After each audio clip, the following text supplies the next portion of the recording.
All right. Going with another stream today. Wanted to watch. I saw there was a section of this Slotkin discussion on Live and Learn, which I thought was worth reacting to because I think it's informative about a lot of things in online politics or whatever. So I think I'm at the right timestamp. So I'm gonna start that in like a second.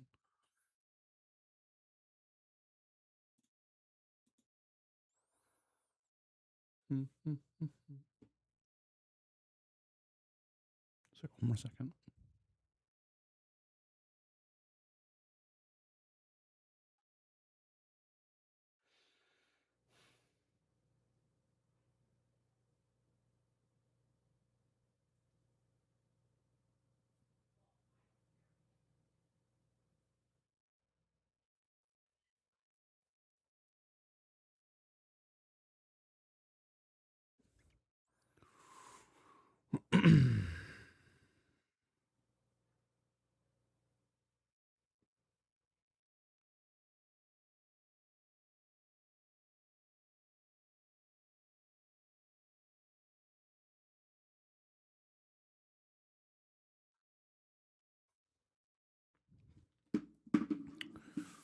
All right. Sorry for the delay. We can start now in this section.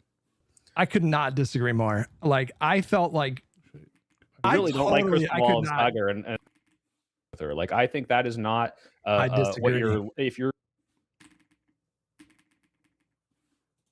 to debate. So yes, I just think, because it's not you. I'm not accusing you of this, but I've seen other people being like, she refuses to debate. It's like, well, now hold on a second now, So that's all I'm saying. Not to fair play. Hutch, what I was going to say about Slotkin is, I mean, regardless of what you think of her politics, watching her under fire on breaking points, like, I thought that was a very dismal performance from her. Like, and bro, yeah, I think this is a Rorschach test. I think you should watch it again and just go into it with be open to it. Wait, I'm sorry. 1 second.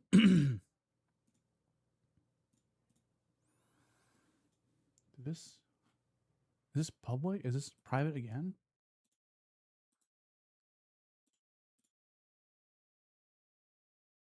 Yeah, why did the YouTube stream go private again? Wait, what the fuck?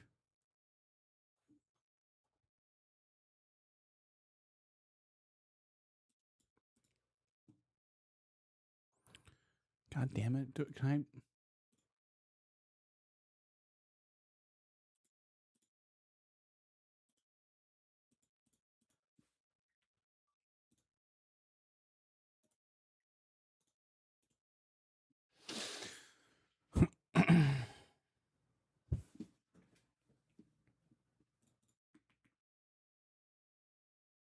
I have to restart the stream, dude. Okay,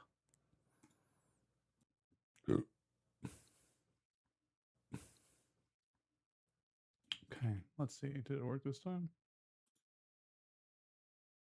It says public, so.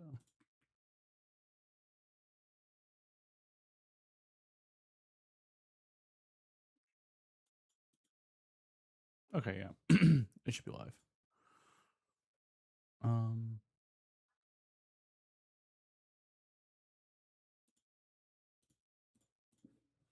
Glowing, man.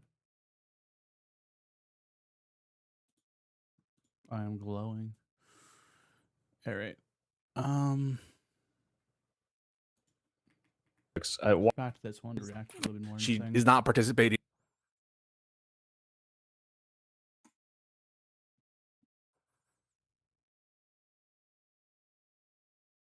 All right, let's go. In them, she never agreed to participate in them. That's fair. Sorry, but again, you were talking about Slotkin. He is committed to debate, so yes, I just think, because it's not you. I'm not accusing you of this, but I've seen other people being like, she refuses to debate. It's like, well, now hold on a second now, So that's all I'm saying. Not to fair play. Hutch, what I was going to say about Slotkin is, I mean, regardless of what you think of her politics, watching her under fire on breaking points, like, I thought that was a very dismal performance from her. Like, and bro, yeah, I think this is. I think what's funny too about like even conceptually framing that like a dismal performance. Like, what was the expectation? you know, like what was the, like if you're expecting to go on a much more neutral platform and then you get like eviscerated, like why? Like what would you be thinking? And like how do you respond? Because you're having to answer questions in such a way where you don't offend their super left-leaning audience, but like you still have your constituents to think about. You still have the people who voted you to think about. So I don't know what the goal was there. The Rorschach test. I think you should watch it again. Well, actually, I know the goal was to humiliate her. They didn't want to have like a real situation. They wanted to just destroy her. So that was the reason why. So I don't know. I wonder if Mr. Soypill will explain what a good performance would look like. And just go into it with be open to a different interpretation, because I actually rewatched that. I watched it at the time and I had the same reaction that I did the last time I watched it, which is a few days ago, just to like remember what that was about. I think in that moment, she is a adult who feels a bit of contempt and frustration that she has to like talk to children. Oh, that's no, my that's the take thing. That's on why I that. said, regardless of your politics, I just think optically it still looked bad. Like, I don't think she handled that well if you agree with her. I don't think she handled it well if you disagree with her. Like, I think that is not I what disagree. if you're going to be under fire or running for president. I think it's really just not a good look if that's how you handle adversary. And if you like compare that to like, I don't know, Bill Clinton on like Fox News. The point though is that like when you go on to Fox News as Bill Clinton, you're going on like an adversarial like program. Like you're prepared to kind of like have your feet held to the fire. But more importantly, there's two different types of adversarial programming, right? You have people who are adversarial that are on your side. So if you have a left and right spectrum, the types of criticism that you get from the left will be very different from the types of criticism you get from the right. And like, what do I mean by that? It's like, it is a super important concept and it kind of like defies everything if you don't like lock into this. And it's that if you get a hard question from the right, it'll be hard in a way where it could be alienating to centrist voters, depending on how you answer. But the actual question itself allows you to rally your core base. And to make the further to the left or right, depending on what side you're on, enjoy or see value in it. And like, here's an example. If someone like Slotkin goes on a Republican program, currently the GOP is more pro-Israel. So they can browbeat her about not being pro-Israel enough. And then she can fire back in such a way where she's, moderating. Like she's talking about how like the Democratic Party needs to moderate on Israel and go further to the left in Israel. So in that situation, even like far leftists and progressives can, see some value in that because they don't know how far she's willing to go, but it's a step in the right direction. And on that program, that's how she can frame it. But when you go on a platform that's adversarial, it's coming from your own political party or political paradigm. So if you're on the left, coming on a platform that is left-leaning but further left than you, the types of questions they're going to ask, if they're brutal or if they're critical, are going to be a lot harder to answer. So I don't know, like comparing Mr. Clinton on Fox News is just, it's either revealing in the sense that it's, you don't understand the difference between those kind of questions, or there's something that maybe I'm missing where it should be the same, similar strategy to answer all these questions. Or I don't know. I just don't think she had good responses. And I agree. I really don't like Crystal Ball and Saga and on a lot of issues. So I'm not like saying this as like a Crystal Ball Breaking Points fan. So I could not disagree more. Like I felt like she was remarkably composed. Hudge is ridiculous in this. Like she looked awful. Like it was a really bad look, but it was because she came on that platform clearly thinking something was going to be different. It's similar to the Ted Cruz Tucker Carlson interview where like Ted Cruz thought it was going to be a much more friendly sort of thing, and it just wasn't. But like, in this situation, like your two options there to look good are you dig left or you dig right. Like you can't try to, like what she tried to do there was be generous to them, but still convey her policies in a very like balanced way, because she's a moderate Dem. She wanted a moderate, or Slotkin wanted a moderate platform, but Like, there's no way not to look weak like that unless you take you have to take stances. But again, she probably wasn't prepared for that kind of interview because she probably thought it was going to be tough but fair instead of a hit piece interview. There was really only one moment where she let the guard down, literally for like a half second, where she gave Crystal kind of like a sideways glance, literally like a sideways glance. But they were pressing her and asking her questions, and she was answering their questions. And then basically every time she started to answer their questions, they would cut her off, not address what she had just said, and then deflect to some other question. And some of the But these are all things that like can make you look good if the host has narrative control. Like, if they feel like she was giving an answer that wasn't what they were looking for, to make her look bad or whatever, if they just move on and she doesn't push back, then yeah, obviously. But that's part of the issue, is that she clearly didn't want to be that adversarial. She was trying to like find a middle ground. What she had to do was call them out when they were doing that. But I mean, it's not really. I can't blame her. It's Democrats are not great about interacting with the media critically. questions that they were asking her, I'm sorry, were fucking ridiculous.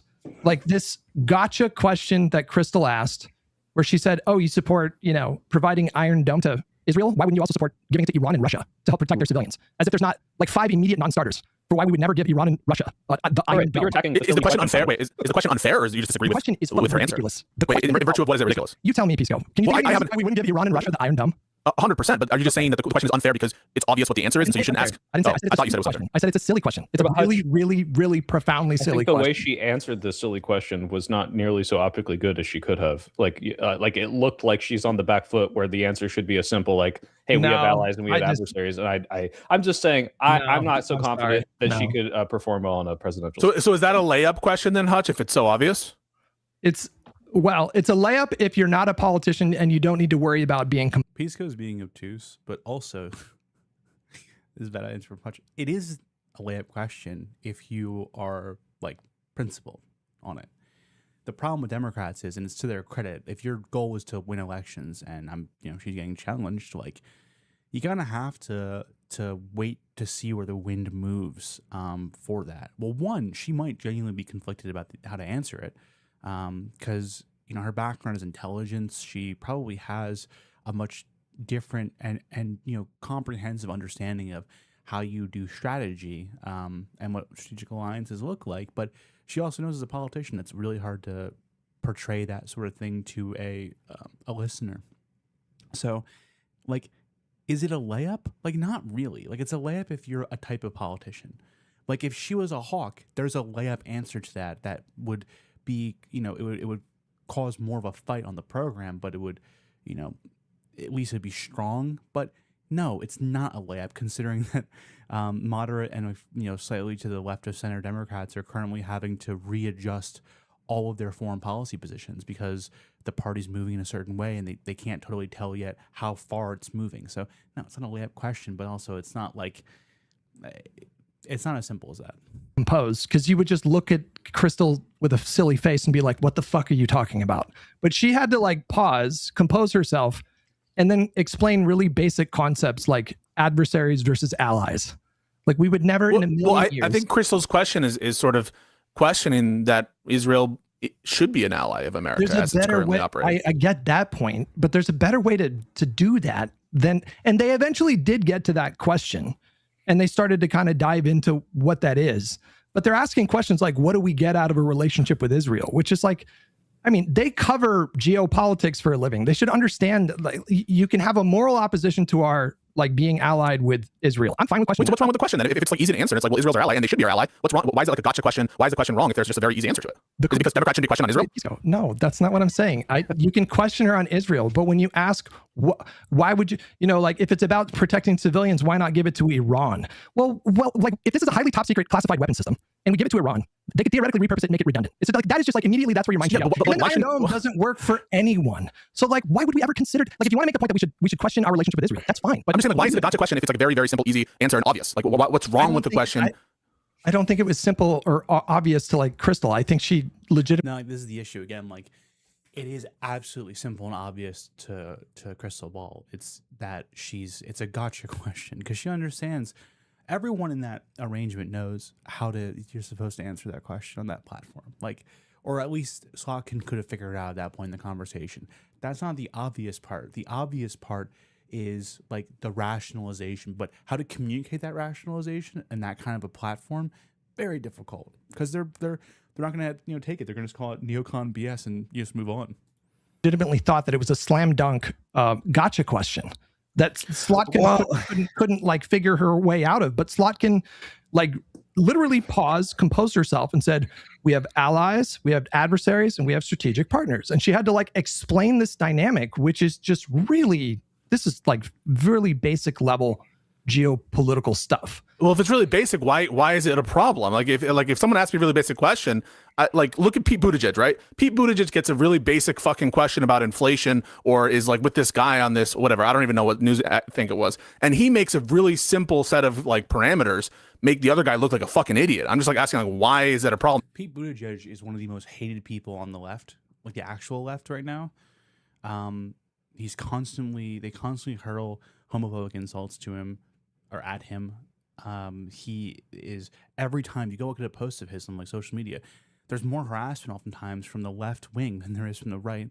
And he also, importantly, does not hold position in the United States. Like, Pete Buttigieg was a mayor and then a part of the Biden admin. Like, this guy is a very different sort of political actor, and he is strongly center left in such ways that has alienated him completely from even progressives in the party. Like, you're talking about two very different things.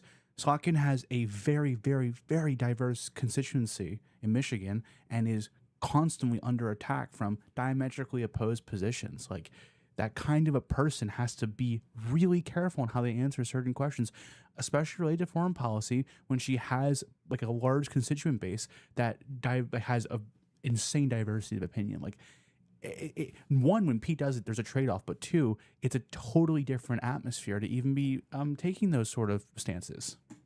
If it's such a loaded question, or a question that's like requires just a basic distillation of shit, why can't she use it to stunt on Crystal? Yeah, and Hutch, really quick, because I want to give an example of what people are talking about. Like, have you seen like Bernie Sanders on like Sacha Baron Cohen's like Who is America? It's been a while. It's been a while. That show was crazy. Yeah, he's playing this like obese like Southern dipshit, and he's like, "Why don't we put the 99% and put him in the 1%?" And Bernie's like, "That's not how math works." Like, he doesn't pause. Like, optically, this looks not bad for Bernie. Like, he tries to make Bernie look stupid, where he's like, "You're like essentially you're fucking stupid without saying it." And Slotkin, I think, tried to do that, but like what I'm saying is, not comparable. Rhetorically and optically, I don't think her answer looked good, even if she had the right idea. And that's I think you're falling victim to this. Sorry, you haven't spoken in a while, Dylan. No, it's fine. I just wanted to say that personally, I want both teams to lose. So like, I think that number one, going on breaking points is kind of like a Guantanamo Bay torture tactic, like that you can use against anyone. And so seeing our political class have to deal with that program. I mean, watching the interview, Kat was like watching like two monkeys trying to like build a car. It was it was just a complete fucking mess. I can't watch breaking points without This is Kat. There's no issue with going on breaking points if you just take it for what it is and you either align with them or you're hyper aggressive. But this isn't CNN. This isn't NBC. You're not going to get that in between sort of style of interview. Like, you have to come in with a strategy or you don't go on at all. Abu Ghazala out of Illinois, who ran for the 9th district, right? Yeah, out of Illinois. It's just like the questions they asked, or when I hear like Crystal just make shit up about wars. Like it's like she's just like winging it. Like when we gave Ukraine all the jets, we never gave Ukraine jets. That's why they invaded Kurds, just like random stuff. So I don't like them, but also I do want the political class to be put in front of bad shows and bad programs to deal with bad questions. If you're going to run for president of the United States, you're going to be in a room eventually where you're going to have some Fox News knuckle dragger come in and say like, if you support women, why don't you want to deport the migrant rapists? Like, you're going to get that type of stuff. And so I do think my argument is that she did. That's a great point from Dylan, because it's true. No matter how. But again, it's about coming with a strategy. But he's right. You have to have that experience, because it is really difficult to do anything on a larger scale in your own state if you're not able to handle these sort of actors. She answered the question just fine. Like, she didn't lose her shit. She didn't get triggered. She wasn't. So what's the problem? Again, like, answer to just fine. That's like a crazy, like, she does not look great in that program. She seems skittish. Her answers are very unsure. They're exceedingly vague a lot of the times. Even the answer having to explain an ally with, an enemy and a strategic partner. Because the problem is the follow-ups with how she described it in the interview. Like, when you talk about, an ally is when we have a long relationship with and we share information, blah, blah, blah. The question everyone in this program or who watches this program would have is, what is Israel doing for us now? And like, what's smart is like Crystal Ballin is not going to ask that exact question. She'll ask other questions around that to elicit that feeling more and more in the viewer. Because if you ask her straight up, what do they provide us today? Like, it feels like we're their monkey. Well, she might have an answer, but they don't want to get into that. They just want to have the sort of like outline that's perfect for a character assassination. So that's kind of the folly, which is that Sokkin has to know, like, you need to double down in that moment. You have to actually anticipate what she's trying to tease out and actually say it, so you can kind of stop the straw man that's being built in real time, kind of like without her noticing. She wasn't treating it like, Pisco, what are you doing with me right now? Do you agree that that was a stupid question or not? I'm not sure. Wait. It's a stupid question. If she's trying to get at, ask why, why we don't give Iran the fucking the Iron Dome. The reason why I don't think it's a stupid question, I'm going to explain why, is because it's clear that what she's really getting at is questioning the notion that Iran is an ally and that they should be treated as an enemy. There it is. I'm on that wavelength with Pisco. He's right. I mean, that's exactly what she's doing. And I did not pre-watch. That was an authentic read. But yeah, he's right. That's what she's doing. She's trying to get the audience. Their entire show is about, these like third worldists. They are constantly trying to undermine the notion that a lot of our long-standing relationships are truly allyships, or conversely, that a lot of our long-term adversarial stances are legitimate. So yeah, that's exactly what she's doing. Right on, Pisco. And so I don't really Israel. feel like there could be like a very easy, what did I say? Iran, but Israel. My bad. Israel. So that's what the question is getting at. Wait, Pisco, I think you're also missing a point here, which is this is in the context of AOC saying we need to sanction Israel, but voting yes on Iron Dome funding because she says, "Hey, this is strictly defensive." She didn't. No, she didn't. She didn't vote yes. Well, she voted or abstained or whatever. The point is she's making a distinction here between the Iron Dome and every other weapons funding, and so it's like, hey, if you're making a distinction, or if some people on the left make this distinction because they say this is going to prevent civilian deaths and this isn't going to be used to kill anyone, then why not send this as humanitarian aid to other countries that are getting bombed? That's where they're getting at. And I now there could be responses to that. No. I absolutely understand that, and you can have a bunch of reasons why the answer to it should be clear. But that doesn't mean the question itself is stupid. If you're just trying to elicit, well, it's not enough to say something's defensive, right? There are other factors to consider, such as whether it's in America's strategic interest to be allied with such a country, and that will certainly turn. I mean, I am, for example, in favor of cutting off all funding for Israel at this point, given how they're conducting themselves in this Iran war. I mean, again, it's a stupid point from from Pisco's perspective, because when you say you're cutting off aid, you're just basically giving them carte blanche to do whatever they want. You have no leverage over them at that point. The answer is, if you are truly anti-Israel, the answer is you conditionalize aid. This is something that even people like Nick Fuentes understand, which is that, like, if you truly are anti-Israel, you have to. The goal is to conditionalize aid more, and perhaps try to limit the amount of aid that goes directly into weapons, or whatever. If that's your goal, make them spend more on it, charge them premiums when you're offering them contracts to buy weapons, whatever. Like, that's the actual answer. But they understand, again, and Breaking Points is similar. It's the similar line of thought to Pisco, because these are both pretty far left actors. Like, the goal is to have their audience feel like that's the answer, and anyone who's not on that line is someone who is pro-Israel or whatever. When, again, ironically, like, Pisco's position is exactly the same as the far right in Israel. The exact same. But difference being that when Pisco has, I have no idea what he thinks is accomplished by removing all of the United States leverage from Israel. But for the far right, they're like, we can just do what we want now. We don't have to worry about people screwing up with messing with our protocols anymore. So. Or to say nothing of Gaza. No. And so I don't think it's like it's so bad faith of a question. I think if it's a stupid question, you should be able to answer. You said she answered it fine. What's the problem? It is a bad faith question because, like you already described, she's trying to tease out the real question without ever having her answer it, which is Israel an ally to you, and why? Because it's not a good look. The problem, I think, is that what's happening right now is the Democratic Party, like the politicians, the actual elected politicians, they all saw the same kind of like postmortems of 2024. They all saw a resounding assessment that they ignored the alternative media space, and obviously, like, we're seeing a ton. Like, even this is a weird answer, because when you say they ignored the alternative media space, you're broadly speaking, you're talking about what was center right media. You're talking about the comedian podcast. Like, that is where they lost, right? Because what was the problem? It was a combination of turnout and some turncoats, specifically in Hispanic men and I think white men.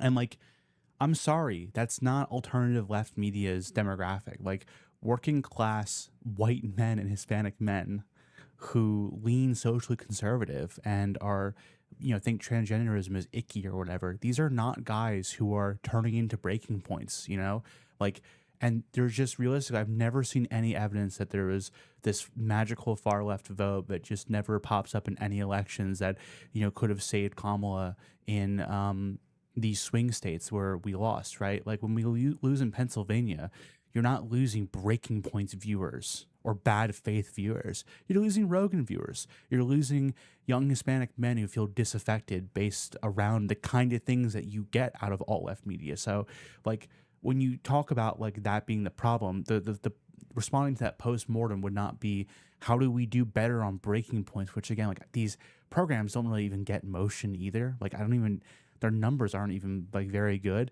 The question is, how do you go onto Rogan and like do well? Or how do you get onto like a Theo Von podcast and do well? That's the question. On more Democrats going to these spaces.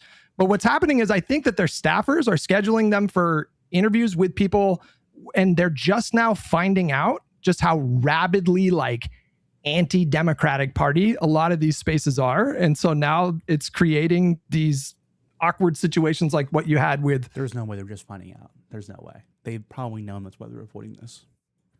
Breaking points in Slotkin. The problem is that she was going for like this gotcha question. I mean, there was another part, there was like a couple other parts in the interview where she basically asked her like, how do you sleep at night? Like, how do you sleep at night with like a clear conscience? Awesome. Or like she said at one point, you said, you care about like human rights, or you say you care about human rights. I mean, it was like she was skewering her. And then just today or yesterday on Breaking Points, they posted a video where they were reacting to Alyssa Slotkin having a town hall. And then somebody asked her like, hey, so you took $4.2 million from the pro-Israel lobby. Like, what do you have to say about that? That number came from AIPAC Tracker. And I don't know if you guys heard about all that controversy. Did you guys hear about that? Yeah, like their methodology seems like totally fucked. Their methodology is crazy. Like if it's an individual donor who at any point has donated to a pro-Israel lobby, they were counting that in AIPAC Tracker. And they were not applying that same standard to consistently across. Yeah. So it is insane. And Crystal Ball was like promoting this kind of attack on Slotkin on her program. Like, to me, that kind of attack, or AIPAC Tracker specifically, because I did see Ryan Grimm question the methodology of But she was legitimizing the question, and she was saying, well, she needs to just have better answers for these like legit questions. It wasn't a legit question. Wait, in what sense was it not a legit question? I'm asking you, why is it not legit? I don't know if you... All right, sorry, I'm going to take a breath because I'm losing composure a little bit. I don't understand what Hutch is missing. Like, yeah, it's malicious. Yeah, it's nasty. You can have those sort of things in a question, and it's still a legitimate question. Piso's right. It's a legitimate question. It's a very like they're really just trying to screw with her, but it's a malicious question. Or it's a legitimate question. Basically, Hutch, tell me if I'm wrong, but what you're saying is like this is clearly like Crystal and Sagar coming in with this like very anti-democratic party messaging Israel-Palestine question that was like in what would otherwise be probably not like a super adversarial environment. Like, Pete's going on with a Republican and he's expecting some sort of attacks, but like they're like all of a sudden like, hey, bam, here's like a weird framing of this specific issue, and why don't you have a perfect answer for this right away? It's like, I don't know if you want to call it. Well, they got the wrong read on breaking points then, right? Like, if they want to get a hand job, they come and live and learn. But if they want to have a fucking report, ask some questions, they go on breaking points. Mon Bailey. No. Nobody's asking. I didn't know I was getting that later. Wait, I was asking if that was such a position. How'd you do that? What are you getting at her? Nobody's asking anybody to give politicians hand jobs, but maybe don't like legitimize questions where the underlying premise is entirely false and malicious. That's part of the problem too, though, to be fair, Hutch. You do got to do that for some politicians. They need safe spaces in all media, like they do on the right. It's an important thing. Doesn't mean you can't ask no critical questions, but there's a difference between an interview where you ask 5 complimentary questions and like 5 kind of critical ones where you're generous, and interview where they are trying to skewer you. Like you do need the hand job interviews. Just That maybe don't on mainstream media. You need to have them on alt media as well. Not getting that hand job later. maybe don't do that. That's When you look at $25, we're meeting on the I'll take a hand job. We're gonna move up that trend, right? I'm a big like hand jobs are underrated guy. Wait, we haven't talked about Viktor Orban. That's huge. Sure, I talked about, but I also have I did have a few things I didn't want to talk to you guys specifically about that's in the news, but I wanted to say just quickly before we move off this topic, people don't like Democrats. People hate Democrats right now. People hate Democrats more than Republicans. That's what the polling shows, right? It might not, even Republicans in power, that's currently what the polling shows. That more people are dissatisfied with Democrats, but they still might vote for them in the next election, right? If that's the public perception, whether or not Crystal Ball and Ryan Grimm or any of these people are particularly fair in one or two interviews, you're going to meet hostility in the majority of the country because that's how the majority of the country feels towards the Democratic Party. It might be different. It might be different. Though. You're saying you're Let him finish. Let him finish. No, I'm just. I'm not. Wait. Let me be clear. Let me make my position on Crystal Ball perfectly clear. When Crystal Ball talks, the country is worse off. That is my official position on Crystal Ball. I really don't. Now, of course, true, Dylan. it's because I care about a certain issue and I see her speak so ignorantly on it. I assume that's how she speaks on other topics. I can't truly know because I'm not an expert on all these other topics. But when I see her speak about Ukraine, she is as less knowledgeable as I can imagine. But at the end of the day, a lot of people are not knowledgeable in Ukraine. A lot of people are not knowledgeable on all sorts of topics. And the Democrats have this negative perception. If you want to be president of the United States, you have to learn to go into rooms where everybody hates you and you somehow make progress. Where people Yeah, he's right. I mean, like, that's the big thing too, is that, like, it's not an easy task, but, like, if you want to be able to go onto platforms and sell things that are unpopular, you do have to sort of, like, have this educator-like demeanor, but it has to be in a way that, like, resonates with other people. Like, one of the things I really don't like about Pete Buttigieg is that, like, he's not actually, maybe, I don't think he's usually speaking to people outside of the party. He did okay in that Flavor or whatever, the Andrew Schultz podcast, but, like, do people turn over from that? Like, not usually. You do have to be the kind of person that can really do that, and, like, it's not easy, but, like, you have to know what you're doing on a platform. Like, you have to have an expectation. Like, if you're a politician, it's all about winning. And the reality is, like, when you go on, like, a social media, like, platform, like a alt media platform, you have to, like, have a clear win condition that's congruent with the platform's slant. where people will ask unfair questions of you and you will actually get something beneficial out of it. And so whether or not this question was good, I think that this is a good candidates should have to have their nose broken before they run for president of the United States, politically, of course. 100%. In some cases physically, but mostly politically. And we see that we see the concept. That's a great image. You should pull it up, so by Hutch. Asking me to share this. Yeah, this is That's great. literally that's what I want to do. Wait, click into it so people can see it. Wait, can you Read it. That's the damn base right now. Yeah, it's he has a shirt that says "Vote blue no matter who." I hate Democrats, but I would never, ever miss a special election. I promise. I'll take a party that has a lot of, like, dislikes leadership, but just, like, votes in every special election. Listen, I'll take that. It's not sustainable for the long run, but, I'd rather be. What do you think about Dylan's point, though, about reps? Because I thought that was an issue for both Biden and for Kamala. And maybe Biden, it's because of his age. Because honestly, Biden was really good, although he made a lot of, like, obviously, like, slip ups, and he was known for gaffing and stuff. But when he was on it, like, he was pretty good in some contested settings. If you watch him in the VP debate with Paul Ryan, I thought he was incredibly good in those hostile environments. Pete gets reps, man. He gets reps on these shows. And so, like, what's wrong with the reps argument from D. Burns? No, so the fact that she is, like, doing a more aggressive media schedule, the fact that she's now using populist rhetoric, I don't know if you guys have seen, she's talking about the system being rigged, and, like, she's definitely, like, I don't know, I feel like she's definitely giving out feelers that she's gonna run, and she's a serious person, so I would take that seriously in terms of, like, her actually running. I'm not saying her chances, but my point that I was making is that she did handle that question well. I think Soipel fell victim to, So what's the issue? She handled it well. Then what's She did not handle that well. the problem? She handled it well. Then all due respect to Soipel, I think you fell victim to the idea of, like, Crystal was, like, so. The problem is that the platform is supposed to be less adversarial than that. Like, the idea should be that, like, you go on that platform and it's not like just like a roast fest. So self-assured throughout that entire interview. And when I listened to the substance of, like, what Crystal was asking, and when I actually listened to Slotkin's answers, I don't think it was Slotkin that looked silly in that interview. Okay. Wait, you said you watched it twice, right? Why did you have to watch it twice to come to that conclusion, though? No, I didn't. I watched it as a refresher. But I had the same exact opinion. You can ask my chat. We watched it at the time. I was like, this is fucking silly. Like, the questions and they're cutting her off. I'm not even necessarily disagreeing with that. I'm not saying, oh man, Crystal Ball fucking owned Alyssa Slotkin. Like, I'm not. That's like a falling victim to that. I'm watching. I'm like, Slotkin's not giving the answers that I think are making her look good here. Even if she is on the money for some of these, I don't think this is a good performance, and it makes me hesitant that if she's on a debate stage, that the same kind of questions are going to make her look good in polls when people reflect on the debate stage. I don't know. Slotkin didn't do well, even if I agree with her. That's what I'm saying. Well, I think that's the online bias, but we should talk about Orban a bit. I want to hear Burns' take.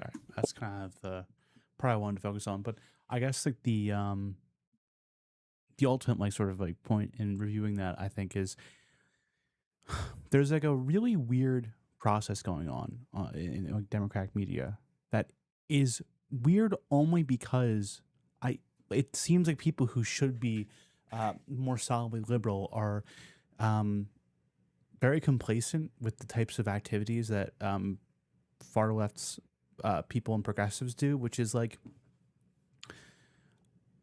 there is nowhere for Slotkin to go, like, on the left. Like, when I think of Slotkin's kind of platform, like, you have, like, even the mainstream podcasts, like Pod Save America, these are very far left platforms at this point, like, just conceptually. And more importantly, like a lot of those platforms are super rough if you're trying to go for a youth vote. The reality is the right has a lot more of that ecosystem built out, and the left has that system built out in such a way that it's adversarial to the Democratic Party. So on one hand, it's an issue that people like Scott can go on these platforms and have no ability to really combat them in a strong way. But also it's like, what are they supposed to do? Like, how do you do that without compromising yourself? Like, I think it's a hard question. And I think there's a lot of, even you can see on this podcast where I still can't really tell who is like liberal on this podcast aside from Hutch and IRI, but you know, maybe that's just a feeling on my part. Overall, though, I think you just have to take a stance at a certain point if you're one of these politicians, and if you're one of these platforms, like, yeah, be the handjob platform sometimes. Like, give politicians a safe space to connect with the digital realm. You know, get them some experience where they're able to understand and learn about the decorum that you have on like live streams. Without having to be like have their feet put to the fire every single time in a way where they can't really answer without, you know, pissing off someone in their you know, constituency. But I guess that's good for now for that section. I'm gonna be right back. I think I'll stream for a little bit longer. I wanted to get that out because I can probably make that a YouTube video, but I'm gonna put up my thing. I will be right back.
America was not founded by weak and timid men who cowered in the face of evil or sat by as danger loomed and let our country go to hell.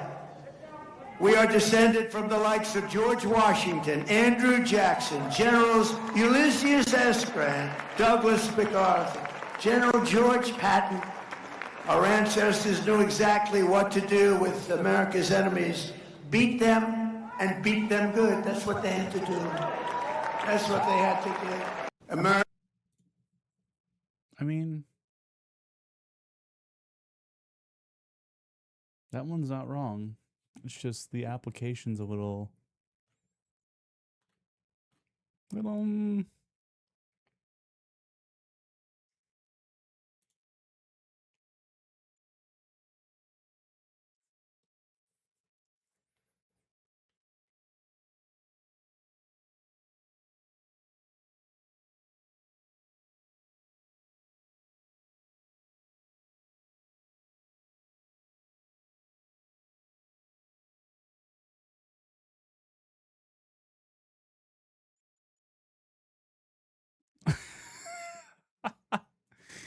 this is awesome. Reporting today that there's still, Iran says there's significant differences. Well, there could be. Let's see what happens. If there are, we'll have to straighten it out. But I don't think there's too many significant differences. On the blockade, Mr. President, Yeah. what will it take to end the blockade? When the agreement is signed, the blockade ends. As soon as the agreement gets signed, that's when the blockade ends. Did Anthropic have a meeting at the White House? Who? Sir, Anthropic? I have no idea. On Cuba, Mr. President, speaking that. Then the Anthropic thing is crazy. Like, the fact that you would have you let this Hegseth idiot trample all over everything related to that company. You would have no backbone to make sure that you always have a channel open to negotiate in a way that's positive. And everyone knows they're significantly ahead of every company in the world in terms of AI, and you have no idea. Like, even if Mythos is significantly less than it's planned to be based on early reports, it will still be a massive security risk. It will still bring forward a massive amount of ability for people to not only find exploits, but to work on new ways of creating exploits, and being dramatically more efficient in everything related to cybersecurity, let alone just normal, vibe coding. So you'll have more apps that have more vulnerabilities. You'll have more ways to exploit vulnerabilities, and you'll have everyone in the cyberspace working significantly faster than they already have been. The idea that you would just cede all of that because you let this bizarro vengeance pilled Secretary of War guy just play games. I mean, you're just totally disconnected. It just shows how little Trump is connected to strategy or game plan or whatever. He doesn't give a fuck. He just does not care. He just does not care.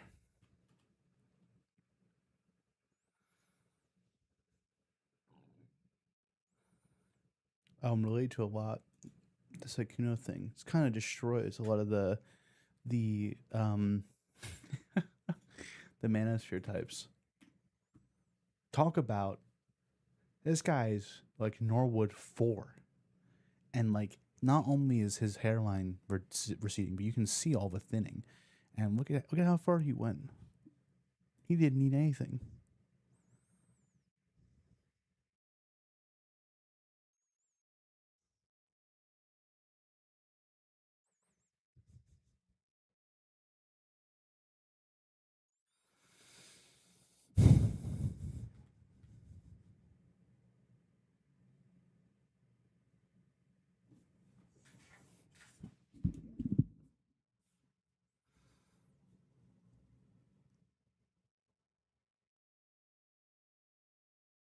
Bro, this guy's crazy. Where it's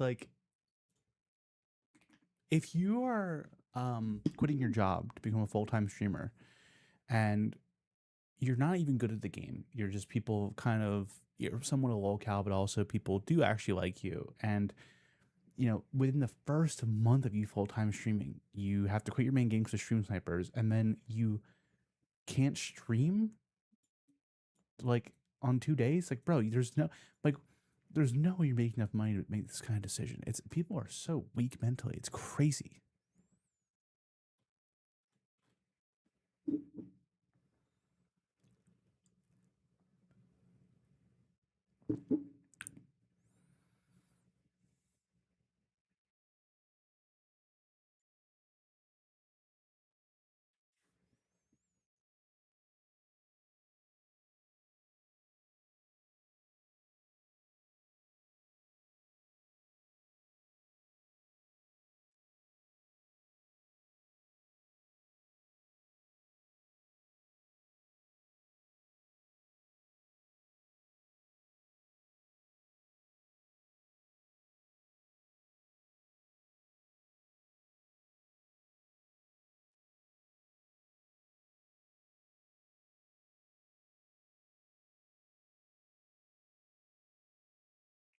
This is funny too. I always get a kick out of these this sort of rhetoric.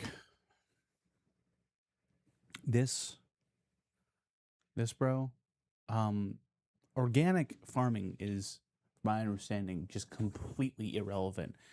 Organic doesn't mean no pesticides. It just means different types of pesticides.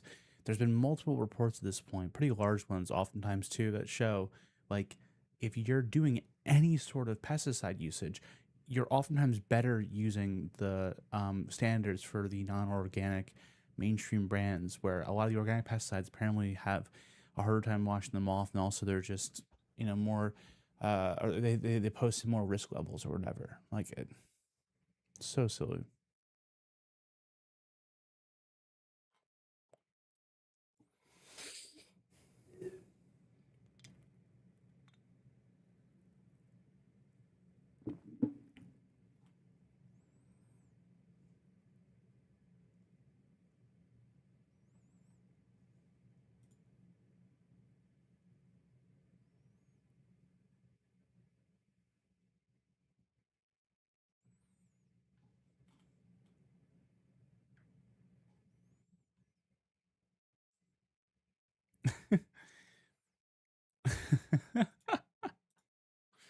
This is awesome.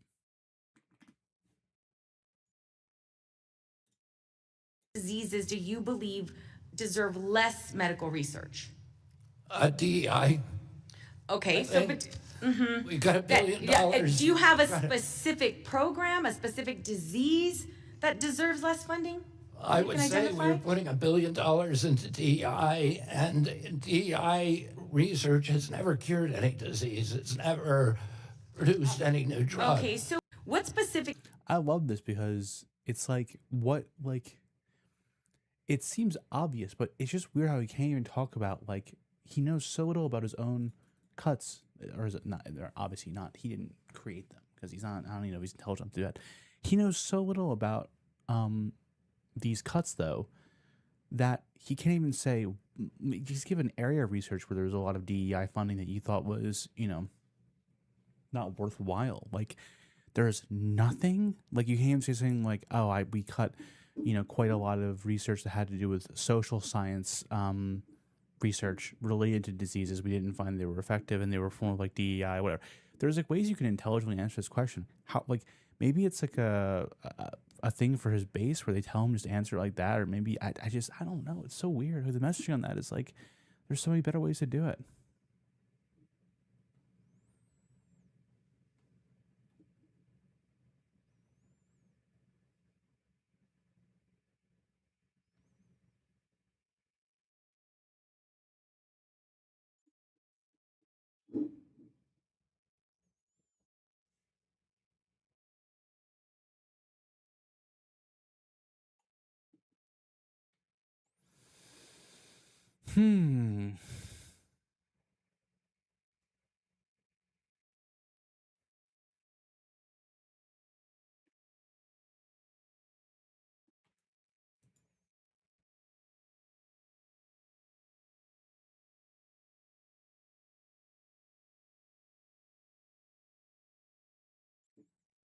Oh, this is good. God, I love Israel. Israel is the good.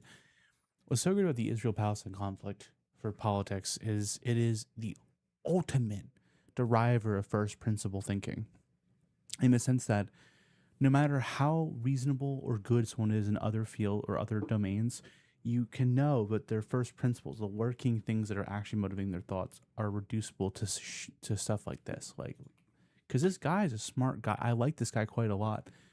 But like, look at this shit, bro. Like, they never extrapolate this reasoning to Palestine.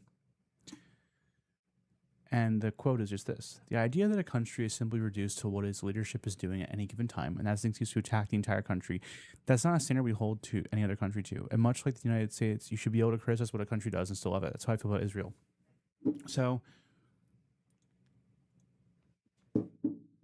there's a couple of reasons why that sort of line of thinking doesn't directly translate to Palestine. But the first is that Hamas was elected with uniform democratic support. It still has majority support in the West Bank. But perhaps most importantly is that it's a pattern with no deviance. So, like, when you have issues with elements of how Israel acts, like the military or whatever, like, there are democratic solutions to that problem. And we've seen those different times. You know, we've seen eras of Israel where they are looking for peace, where they're trying to push for two-state solutions, and you can achieve that process democratically. There's ways to lean on people. There's ways to get votes. You have a sizable Arab population in 20% of the country. That does not exist for Palestine. They don't. Their leadership broadly represents the majority. Like, that's just a fact. Like, there's or more importantly, or more critically, I guess, if there's no mechanism to change the leadership internally, then yes, you have to view it as a separate, you have to view it as an entity that requires outside pressure or outside even domination to change that leadership. It's horrible for the people there. Like, the suffering is horrific, but like, these are different beasts, literally. Like, but the fact that people can't even understand how you can't have that reason to Palestine, it's like, no, people do have that reason. It's different. Like, it's conceptually different. It's foundationally different, and like, you should understand that if you're someone who's familiar with asymmetrical foreign policy.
Mm-hmm.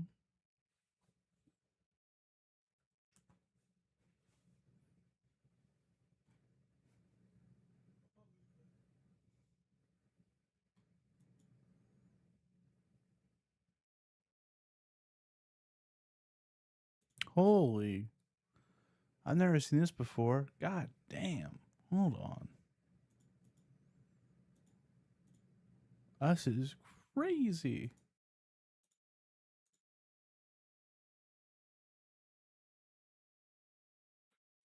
Look at this.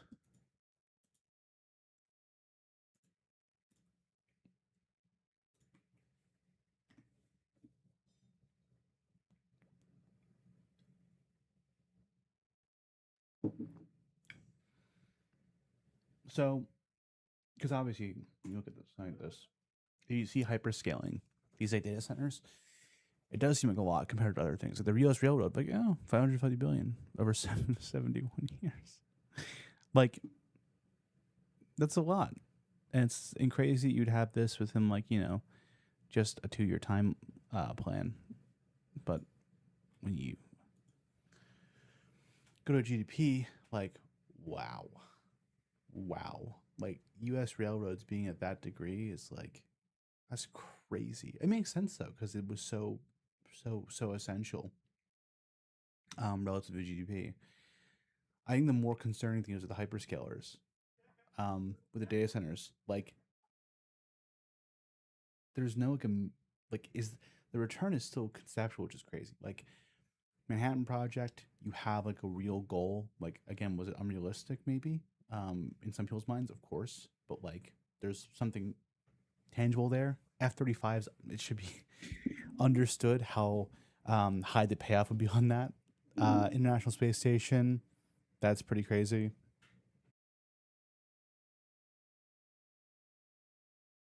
I'm almost surprised actually not more of that. The highway system, again, like there's commerce, it's just so huge. And railroads, I mean, it's probably was the most important investment in America's history, obviously. So I think one of these is not like the other. This would be absolutely absurd if this actually was true. Alito not how old is Alito? He has to be in his 80s, right? No? That's not that surprising, I guess. Thomas is in his 80s, right? Okay, wrong. Whoa. Okay, these guys are guys younger than I thought they were. He's only 5'9". He looks so big. Only 5'9". Where's Alito? Oh, we don't have his height. Oh, that's nasty. That's some nasty work. Why do they have his height listed? Why is Alito's height not listed? But if Alito's not looking to step down this term, then I would say it almost surely locks in a Democratic judge in his place, at least, because I guess I'd have to think about it more. But like, I'm almost sure that there's almost no way a Democratic president doesn't win the next general. So like, just giving up like the ego of a Supreme Court justices. Like, if this guy was truly ideologically committed, he would not be sitting around like this. And Trump really only has, a handful of months at this point before the midterms. Like, it's happening this year, whether he likes it or not. It would be a disaster.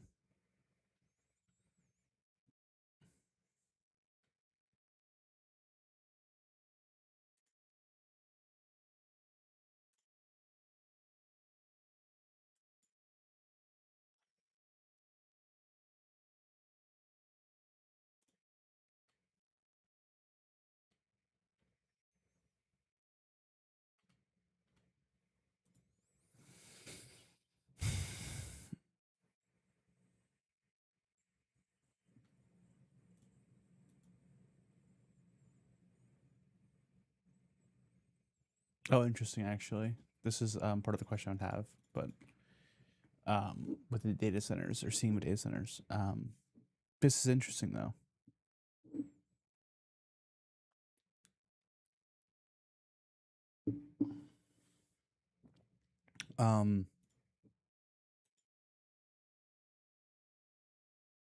Jeez.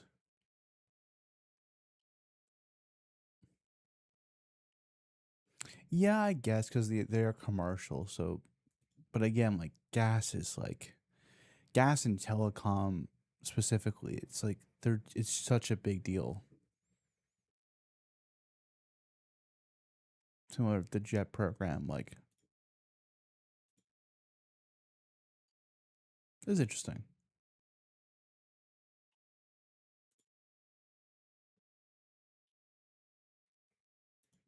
So it's not unprecedented in that respect, but it's definitely unprecedented in that all of these comparable industrial boom projects in the private sector, like there was like tangible, real world recoveries you could do. Like everyone knew how valuable gas was going to be in the sense that like industrialization or telecom, like the capital was literally already moving in this direction, and that there was the demand that was like not like conceptual. Like business was already integrating this stuff at a scale that would be profitable. That's just not the case with AI yet. Like even for the most it's especially concerning for AI because like with things like gas or whatever, like you can make systems as efficient as possible, but the more you develop industry through gas and oil, the more innovation there is, the more products there are, the more manufacturing there is. So like even if you get more efficient, you're still using a pretty steadily increasing amount of that natural resource. Even for the renewables, you have a similar thing. Or telecom, similar, like in that like there's so much opportunity there, capital's moving with it, and it's just becoming like it was, becoming this sort of like this required part of like life almost. So like having that set apart compared to data centers where it's like, where's the capital return going to be? Like, how do you monetize this stuff in a way that actually is conducive to people feeling like they're getting their value? Like, I genuinely have no idea. It's such a problem to me because I don't know where the return would be, and no one seems to be able to point to it. Even with the best, business models these guys have right now, there's like no one's making any money on it.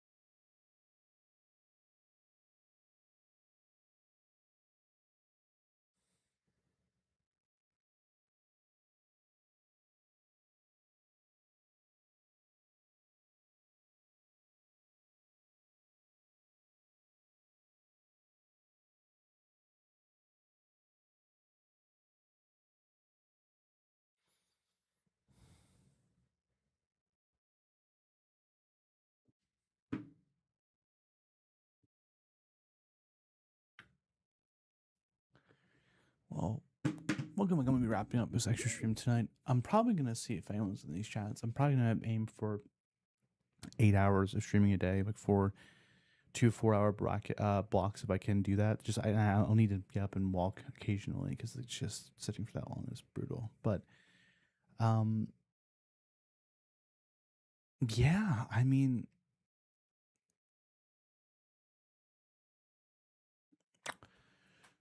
this one was a little less successful than earlier, where I at least got some bots.